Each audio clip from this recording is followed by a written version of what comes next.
Hello and नमस्ते everyone. IT को जमानाको यो साताको एपिसोडमा हजुरहरूलाई स्वागत छ। पहिलाको भिडियोमा हामी सनवे कलेज गएर आईटी रिलेटेड विभिन्न कुराहरूको बारेमा जानकारी लिएका थियौं। यसपालि भने हामी सफ्टवेयरका कलेज आइपुगेका छौं जुन चाहिँ दिल्ली बजारमा अवस्थित छ र हामीहरुमा आज हुनुहुन्छ साकार खनाल सर जो यस कलेजमा बिजनेस एन्ड मार्केटिङ म्यानेजर हुनुहुन्छ। स्वागत छ यहाँलाई। Good afternoon, Sadiksha. Good afternoon. Thank you for visiting Software College. And म चाहिँ तपाईलाई आज विस्तृत जानकारी दिन गइरहेको छु कसरी कलेज के हो, कस्तो हो, यसमा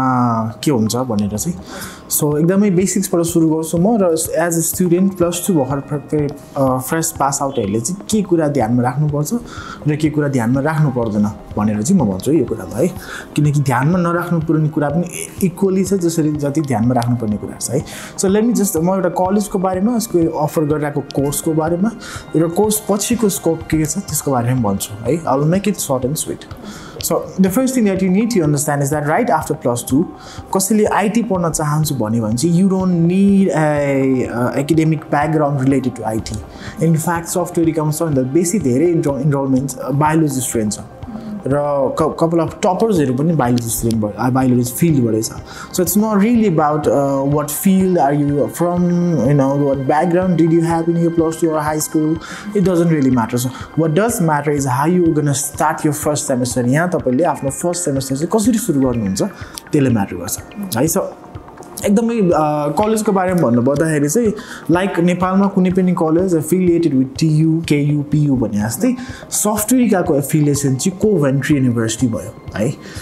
Most of the people do say that ranking राम्रो छ, वर्ल्ड र्याङ्किङमा यतिमा आउँछ, युके र्याङ्किङमा यतिमा आउँछ हैन। सो इन फ्याक्ट कोभेन्ट्रीको र्याङ्किङलाई अहिलेसम्म नेपालमा कसैले पनि टप्न सक्दैन। But I don't think students should go after ranking. नेपालमा अहिले टप नच जागिरमा हुनुभएको मान्छे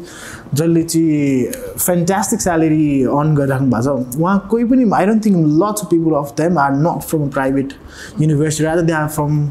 सरकारी कलेजहरुबाट हुनुहुन्थ्यो। So it's about skills. IT एक मात्र यस्तो फिल्ड हो वर्ल्डमा जसमा तपाईको डिग्रीको value end of a time धेरै कम रहन्छ, मोर स्किल्स हुन्छ। सो तर सफ्टवेयरकाले के गरिरहेछ चाहिँ भन्दाखेरि यही डिग्रीलाई चाहिँ स्किलमा कसरी कन्भर्ट गरिरहेछ भन्ने कुरा हो। सो हाम्रो स्पेशलिटी थियो since we are one of the few or I would say the only IT college, pure IT college. We don't do anything else except for IT. So every student they come here, every person they bump into are from IT field. You know, so right now we offer two different fields, two different streams in bachelor's degree. What we call BSc Honors Computing and BSc Honors in Ethical Hacking and Cybersecurity भन्छ है। So BSc Honors भनेको चाहिँ बुझ्नै पर्ने नाम भनेको Bachelor's in Science and Honors in Computing भनेर भन्यो है। कस्तो खालको डिग्री हो यो भन्दाखेरि अब +2 स्टुडेन्टलाई चाहिँ यो बानी भएको हुँदैन कि नेपाली एजुकेसन सिस्टममा चाहिँ यो बानी भइसकेको छैन कि मान्छेलाई है। सो के बानी भएको हुँदैन भन्दाखेरि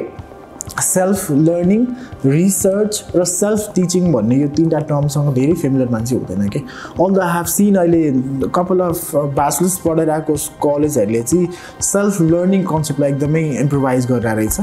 तर हाम्रो केसमा चाहिँ we have to really get a good grab of three this things, self learning, self teaching and so on है। So BSc Honors Computing and BSc Honors in Ethical Hacking and Cybersecurity. कसैले BSc Honors in Computing पढ्नु भनेको चाहिँ general टर्ममा पहिला हामीलाई BIT भन्ने गर्थ्यो के। अब चाहिँ BIT itself will not be self-sufficient to to get students a proper skills. So it has to be improvised. So what we did, हामीले चाहिँ BSc Honors Computing मा you're not just learning about designing web page designing, website designing or software or related to applications. You will be learning about overall cycle of IT, how it's going to work out भनेर है। So what it says भन्दाखेरि BSc Honors in Computing ले चाहिँ core हैन कुनै पनि building बनाउनु भन्दाखेरि we need a strong foundation। र त्यो फाउन्डेसन चाहिँ यसले कसरी दिइराछ भन्दाखेरि चारवटा पिलरमा दिइराछ, designing, developing, database and entrepreneurship. The additional pillar we just stepped in is in entrepreneurship, which means more as a developer or designer or database expertise भएको मान्छेलाई चाहिँ मैले बनाएको कुराको राइट मान्छे सेल गर्ने मार्केटमा भनेको चाहिँ मनी हो। I need to be able to create the market strategy, business strategy, sales strategy as well. So that's what we added as well. So if you see हाम्रो कोर्स कन्टेन्टमा चाहिँ के पनि छ अहिले भन्दाखेरि BSc अनर्स इन कम्प्युटिङको कोर्स कन्टेन्टमा चाहिँ creative thinking for business भनेर एउटा 20 क्रेडिटको छ सेमेस्टर 2 मा जसले के सिकाइरहेको छ हामीले identifying business opportunities understanding business model creating problem solving developing a creative culture भनेर छ के which is the must in today's generation as well and next thing that we also have is यो बी योर ओन बस भनेर चाहिँ यो चाहिँ year 2 semester 2 मा छ बी योर ओन बस 10 क्रेडिटको छ जसले के सिकाइरहेको छ भने feasibility study of new business now this is the good part for me I really like this particular module be your own boss भनेर चाहिँ feasibility study for new business market research the most important thing is market research किनकि IT student अहिले के हुन्छ उनीहरूलाई आउँछ उनीहरूले डिकोडिङ गर्न आउँछ उनीहरूलाई सबै कुरा गर्न आउँछ तर उनीहरूलाई के आउँदैन एक्चुअल मार्केटमा रिसर्च कसरी गर्ने त हैन मार्केटको प्रब्लम कसरी आइडेन्टिफाई गर्ने त प्रब्लम सल्भ टेक्नोलोजी थ्रु कसरी गर्ने त त्यो कुरा पनि त्यसरी नै बुझ्नुपर्छ जसरी तपाईँलाई कोडिङ गर्ने गरी बुझ्नुपर्छ है so developing entrepreneur mindset business model development these are all the thing that has been integrated in our newly fresh additional contents so BSc honours in कम्प्युटिङको डिजाइनिङ डेभलपिङ डेटाबेसको त पिलर्स छ हैन त्यसलाई हामीले स्ट्रङ अझै कसरी बनाउँछौँ भन्दाखेरि एउटा 4वटा स्पेशलाइजेसन चुजिङ गर्ने अप्सन्स दिएको छ हामीले है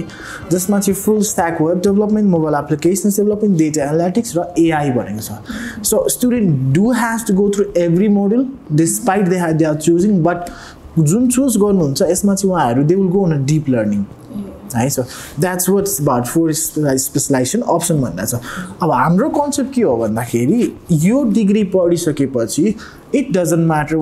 what part of world you are from or what part of world you are planning to go you need to be as equally skilled as the person from that part of the world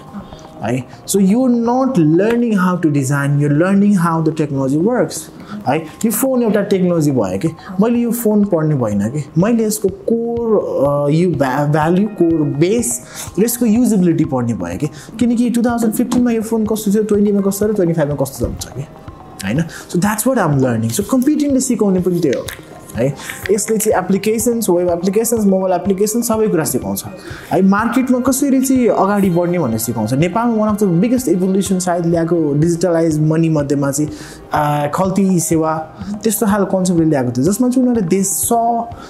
problem they identified a problem they research about the problem and they created something they design something हैन designing भनेको चाहिँ web page र website डिजाइनिङमा गर्नुमा मात्रै सीमित छैन designing भनेको प्रब्लम सल्भिङ हो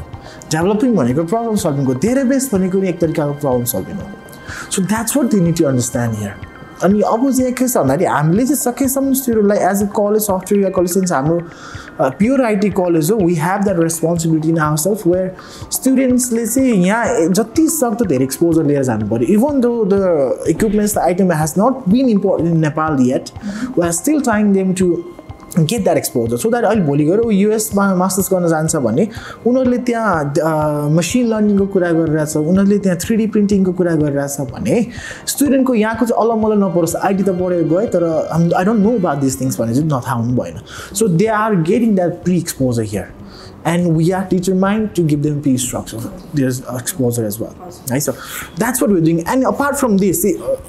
one thing that a student needs to understand is that जहिले पनि आइटी भनेको अथवा कुनै पनि कोर्स भनेको यति भास्ट हुन्छ कि त्यसलाई 3 वर्ष या 4 वर्ष और 5 वर्षमा कभर गर्न सक्दैन सो त्यसलाई कभर गर्ने के हुनुपर्छ इन्टरनेसनल सर्टिफिकेसन छ that's what we trying to improvise here as well that's what we're trying to portray to students you need to do certifications you need to do certifications on SEO digital marketing or whatsoever field that might be very popular in the world र हामीले course content कस्तो गरेछ अबको 15 वर्षमा यो course content मार्केटमा equally नै valid हुन्छ इक्वली नै लाइटली हुन्छ इक्वली डिमान्डेड हुन्छ that's how we are doing it so your course either be computing or ethical hacking and cyber security यसलाई चाहिँ US मोडल पढाउने युनिभर्सिटिजहरुले फर एक्जाम्पल US को र क्यानाडाको युनिभर्सिटिजहरुले चाहिँ WESC को भ्यालेन्सी भनेको वर्ल्ड एजुकेसन सर्भिस भन्ने जुन इक्विभ्यालेन्सी मोड्युल छ जसले चाहिँ UK मोडलबाट पढेकोलाई US मोडलमा कति क्रेडिट दिने भनेर एनालाइसिस गर्छ हैन उनीहरूले चाहिँ हामीलाई 126 क्रेडिट दिएको छ यहाँको स्टुडेन्टलाई चाहिँ है so that's not a problem because मान्छेले के लागिरहन्छ 3 वर्ष डिग्री हो वर्ल्ड भरि 4 वर्ष छ हैन वर्ल्ड भरि खास 4 वर्ष हैन वर्ल्ड भरि चाहिँ US र क्यानाडा जस्तो देशमा चाहिँ 4 वर्ष हो त उनीहरूले यो 3 वर्ष नलिने हैन you just need to prove them जसले चाहिँ 4 वर्षै भन्ला चाहिँ need to prove them why you are worth it भनेर हैन सो त्यसको लागि WDSC को भ्यालेन्सी छ र सफ्टवेयर इक्वली तिनीहरूले गरेछ है रिकग्नाइज गरेछ अर्को आउँछ this will be one of the most popular courses in software BSc on ethical hacking and cyber security so कति मान्छेलाई फर्स्ट झलकमै ओहो ह्याकिङ पढ्ने भन्ने हुन्छ ओ क्र्याकिङ पढ्ने भन्ने हुन्छ हैन so this is a network and security degree in specialisation in ethical hacking and cyber security है सो यो पढ्न आउने म्याक्सिमम सफ्टवेयरका मान्छे we have done the research we have been involve in this field and they are lacking the degree उनीहरूले पढ्ने हो right now I can be very confident यो डिग्री नै अहिले सफ्टवेयरका जुन लेभलमा पढाउन सक्छ नेपालमा कुनै पनि इन्स्टिट्युसनले पढाउन सक्दैन that we are confident not because we think other are not confident is because the lack of man power that's in Nepalese market for this particular degree is very prominent and it's very visible. So we have been overcome this lack of manpower sort of problem and we have gone above it. Now we are in a very comfortable zone and what we can deliver you contain ma BSc on ethical hacking and cyber security ma it will be very hard for the institution to develop just yet. किनकि हामीले यसको लागि धेरै research गर्नु परेको थियो धेरै नै म्यानपावर जुटाउनु परेको थियो यस्तो सफ्टवेयरले त्यो चाहिँ गरेको छ so ethical hacking and cyber what is it about भन्दाखेरि चाहिँ यसले तपाईँलाई साइबर सिक्युरिटीको बारेमा साइबर क्राइमको बारेमा डिजिटल फोरेन्सिक्सको बारेमा नेटवर्क्सको बारेमा त्यो डिजाइन गर्छ र कसैलाई यो डिग्रीको प्रोफिसियन्सी कसै जान्न मन छ यो डिग्रीले के गर्छ अथवा तपाईँले सम पढाउने म्यान पावर छैन भने नि we would love anyone to come visit in software and meet our faculties who teaches you these things. I know I'm pretty sure you will be very fascinated and surprised by the people. So exposing the name, but you will be very fascinated as well. So यसले चाहिँ त्यो दिइरहन्छ operating सिस्टम्सको बारेमा यो किन अहिले एकदमै hype भयो भन्दाखेरि आफ्टर कोभिड के पोस्ट कोभिड के भयो भन्दा एभ्रिथिङ वेन्ट डिजिटल के एभ्रिथिङ वेन्ट डिजिटल सो जब डिजिटल भयो तब त्यहाँ everything has a network vegetable सेलरसँग स्क्यानर हुन्छ भने मेरो फोनदेखि त्यहाँसम्म त एउटा नेटवर्क छ त्यहाँदेखि ब्याङ्कको एकाउन्टसम्म एउटा नेटवर्क छ त्यो नेटवर्क कसले सिक्योर गर्ने कसले डिजाइन गर्ने त्यो सबै कसले सिकाउँछ त यो पार्टले सिकाउँछ है एथिकल ह्याकिङ सिकाउँछ एफिसिएन्ट डिजाइन कसरी गर्ने यो पार्टले सिकाउँछ हैन फोरेन्सिक्सको कसरी हेर्ने यो पार्टले सिकाउँछ नेपालमा अझै पनि फोरेन्सिक त्यति फर्स्ट आएको छैन र अहिले हामीसँग भएको फ्याकल्टीले जुन फोरेन्सिक्स सिकाउनुहुन्छ हाम्रो स्टुडेन्टलाई I'm pretty sure lots of people haven't been able to expose खास फोरेन्सिक्स यो रहेछ है भिडियो फोरेन्सिक्स यो रहेछ इमेज फोरेन्सिक्स यो रहेछ भनेर चाहिँ थाहा हुन्छ so this is what we try explore development होइन तपाईँको टेस्टिङ गर्ने सफ्टवेयर टेस्टिङदेखि सबै कुरा अहिले सिकाउँछ So that's what it's about. Apart from this, we also run MSc in Data Science and Computer Intelligence, which is very popular. Data Science is very popular. There's some machine learning, artificial neural networks, lots of things cover.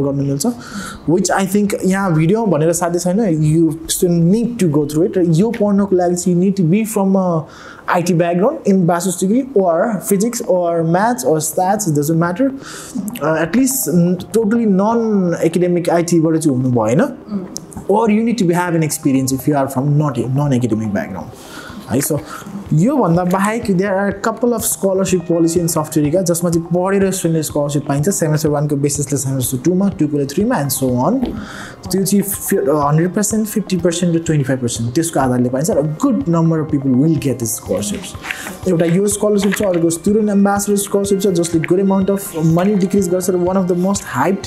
thing in software. Another one is this student ambassador scholarship, or should I say international UK international scholarship.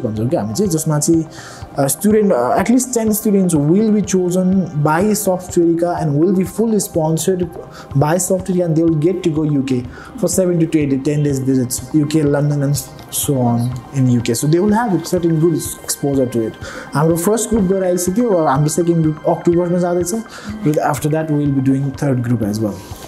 So apart from this, college brute force workshops and training. Just much we have 18 or 20 trainings that we want a student to receive from us within this 3 year of tenure. So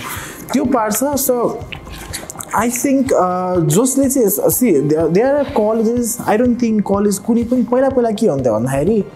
यो college राम्रो college हो भन्नको लागि चाहिँ पढाइ खतरा हुनुपर्थ्यो जसले खतरा पढाउँथ्यो उसलाई चाहिँ खतरा कलेज भन्थ्यो कि अहिले इट्स नट द केस अहिले के भएछ नेटवर्क कस्तो छ इन्भाइरोमेन्ट कस्तो छ क्यान्टिन कस्तो छ whether do they have futsal or not or swimming pool or not you know whether do they have a big infrastructure or not त्यो सबैले म्याटर गर्छ है तर कसैले हामीलाई चाहिँ if they compare us with in terms of infrastructure maybe the other one is good if you compare us in academics in skills it will be a person can have a very hard time comparing software academics to others so just whoever a student is if you want to have that skills because IT is all about skills if you want to have that skills if you want to create a good future you're just thinking about creating a future creating a good career in IT then that's why it is software else I don't think people need to be convinced why software end of the day what I really want to say for someone who's planning to join IT in a bachelor's degree or even a master's degree you know if you are planning to visit Software or join Software first thing that I want you to do is have a look at the course structure compare all other course structure see through it and then come because I really want a student to have a certain mindset for them pre-mindset so that they can come and they can question me they can you know tell me ask me questions and how this is going to work and how that's going to work how they're going to improve everything so like I said self-learning self-teaching is the must so we've always planning to come Software get the first 3 points the strongest 3 points that you are looking in Software like media industry entertainment भनेको Software academics थियो अहिले चाहिँ हामी एन्टरटेनमेन्टमा पनि अलि छौं यो video हेरेर हजुरहरूले पक्कै केही न केही कुरा सिक्नु भयो होला यसै गरी हामी नेक्स्ट वीक के इन्फर्मेटिभ भिडियोका साथ प्रस्तुत हुनेछौं until then stay tuned thank you